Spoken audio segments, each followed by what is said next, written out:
Și bine v-am regăsit la un nou episod. Astăzi ne vom uita la povești horror cu bunica. Da, nu bunica mea, bunica lui Cotolino. Da, am văzut că face horror și aș vrea să reacționăm, să vedeți fața. Nu mai pot să-mi fac față, dar nu contează. Să vedem ce o să ne iasă. Să aleg eu pe aici un videoclip. Da, până atunci pun pe pauză. Da, am găsit asta. Din nou. Da, să vedem. A murit și l-a îngropat. Și ce să vezi, fiecare pe rând ne bolnăveam după ce a murit el. Înseamnă că avea ceva cu noi. Și animale, se bolnăveau și vecinii, pe rând. Și atunci unchiul meu, fratele lui mama... Da, spre ăsta este... Am uitat cum. Deci, se numește cum oprești o transformare în strigoi. Ne spune bunica. Da, să vedem. S-o mai sfătui cu niște vecini, niște consăteni de acolo. Mă, ce să fac? Cum să fac? Ăia, hai să facem o încercare. Dați like și subscribe. Hai să luăm un armăsar și să mergem la mormânt. Dacă armăsarul ăla trece peste mormânt, înseamnă că nu-i de acolo. Dacă nu trece, înseamnă că bătrânul s-a făcut muroi. Și să vedem. Hai, zi și făcut. Dar de unde vine chestia asta cu armăsarul? Păi, De ce să duci un armăsar acolo? că ai întotdeauna ei simt totul. Așa. Au simțul ăla.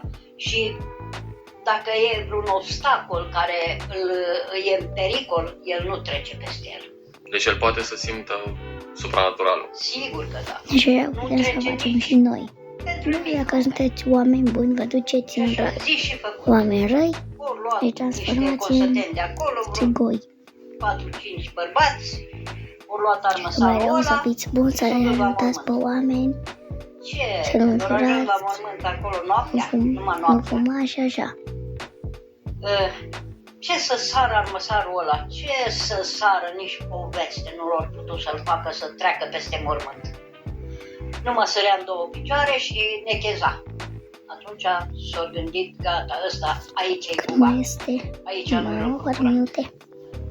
Și-au plecat înapoi acasă, ori dus calul și-au luat lopeți, târnacoape, ce le-au trebuit lor să dezgroape mortul.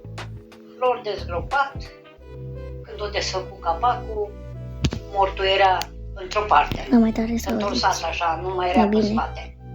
Îi crescuseră unghiile Da. și îi crescusă Ori la barba și mine, era acum roșu la în față. zi, ora 9:55, Ce s-au gândit atunci? 10 Eu fără. ori luat un piron din ăla de un cui mai gros așa și mare și l-au bătut în inimă. Odată în inimă și atunci când l-au străpuns cuiul ăla, el nu m-a făcut. Și gata, s-a muiat. S-a muiat și s-a îngălbenit. Mamă, ce S-a îngălbenit horror. la față, nu mai fost roșu. Zi și făcut. L-au băgat înapoi acolo și l-au pus omenește cum a fost așezat la prima dată. Încă un Eu minut. făcut mormântul la loc, așa cum a trebuit, și am plecat acasă. Nu suport A fost o horrorul. minune. Și pe aia Din da, clipa aia, de când Dacă- el i-a bătut cuiul sunt ăla, singură în cameră. toți parcă înviau. De fapt, nu singură. Nu mai sunt avea cu nimeni voi, nimic. dar A nu doua contează. zi toată lumea era sănătoasă, nu mai avea nimic. Și vite și toți eram ca lumea. Și asta nu e o poveste, e o întâmplare. Asta s-a întâmplat exact pe pielea noastră și eu Scrieți în și eu am comentarii fost dacă în e viața cauză, valsă. că și eu am fost bolnav atunci. Toți copiii eram Real și or fake? toți din casă. Și vecini și tot. Cred că ai omis să spui ceva, un lucru cât de cât important. Da. Eu am mai auzit povestea asta de la tine când eram mai mic. În momentul când au dezgropat mortul și au deschis sicriul, mortul nu doar că se afla într-o parte, Avea unghiile crescute, Da. barba crescută și avea o coadă de vacă în gură. Așa mi-aduc aminte că mi-ai fi povestit. Nu, Am piele de nu găină. ți-am spus așa. Nu. Atâta ți-am spus și asta au fost barba crescută și unghiile crescute și roșu la față. Deci ca și cum n-ar fi fost mort. Ca și când ar fi fost viu. Dar nu știu de unde mi-a venit mie asta. Mi-aduc așa Poate, mi-a... probabil că te-ai gândit tu și tu Se așa... întâmplă ceva ce Da, da, de ce să mă gândesc tocmai la asta? La o coadă de vacă? Ai fi auzit altă poveste și ai confundat. Dar asta au fost, asta s-a întâmplat, asta spun. Da.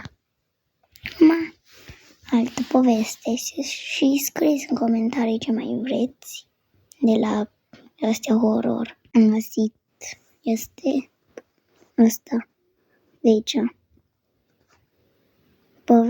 Bunica strigă și vrăjitori, povești de groază. N-are să murim de frică. Doar m-am If you murit play eu. Roblox, you need to watch this.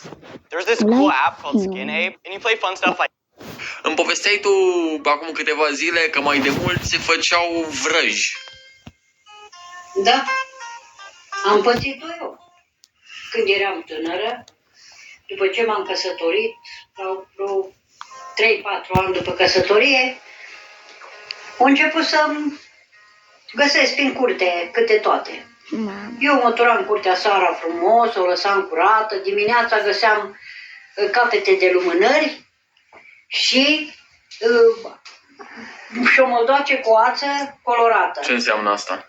Vrăji. Nu, șomăldoaci, ce sunt astea? Niște capete de ață colorate aruncate acolo. Dar era puse în hârtie așa și aruncate acolo. Se vedea că le-a aruncat cineva. Și capete de lumânări arse. Da. Aia înseamnă că era ceva rău care să-mi facă rău.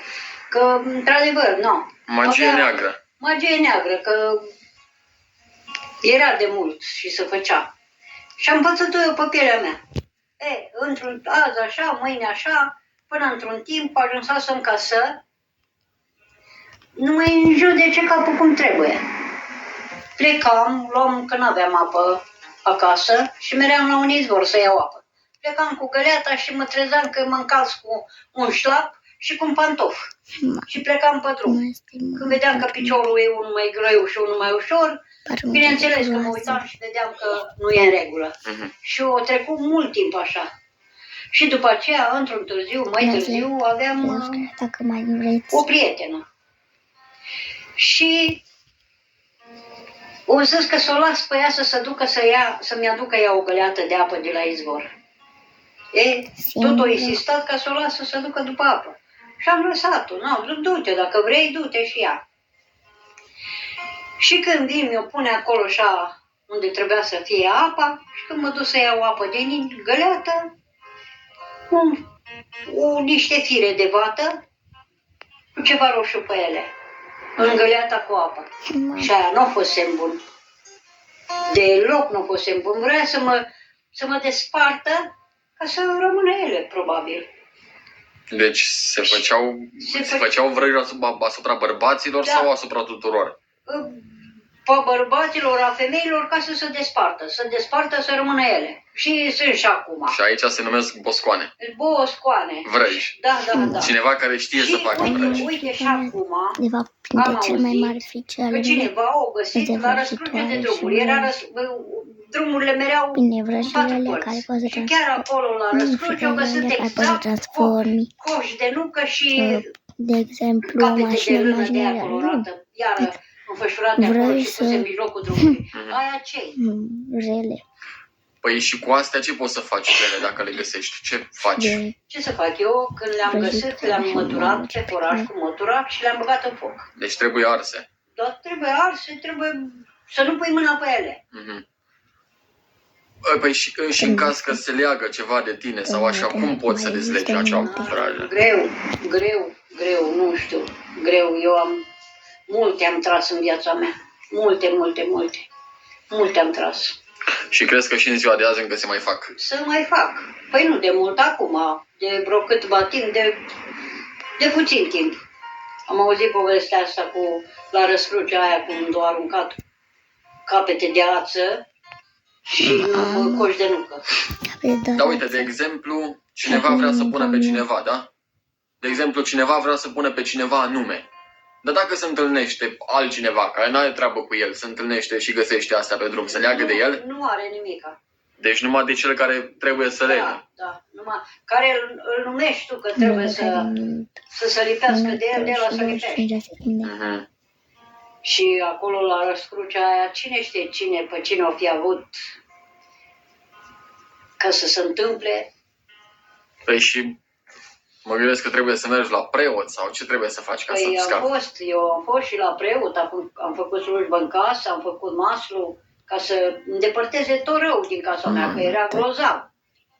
Dar acum, mulțumesc lui Dumnezeu că au trecut toate. Și până la urmă nu ne-a despărțit nimeni și ne-a despărțit, cum să spun, soarta. Am înțeles. Astăzi este ziua ta. Da. Și de nume și de naștere. Da. Eu și cred că și întreaga comunitate vrem să-ți urăm un călduros la mulți ani și numai bine de acum încolo. Și să facem cât mai multe videoclipuri. Doamne ajută. Și eu mulțumesc la toți care mă urmăresc și le doresc un an bun, cu multă sănătate, bucurii și împliniri și liniște, cât mai multă liniște. Să fie... Deci cam atât a fost episodul de azi, iar noi ne vedem data viitoare. Pa!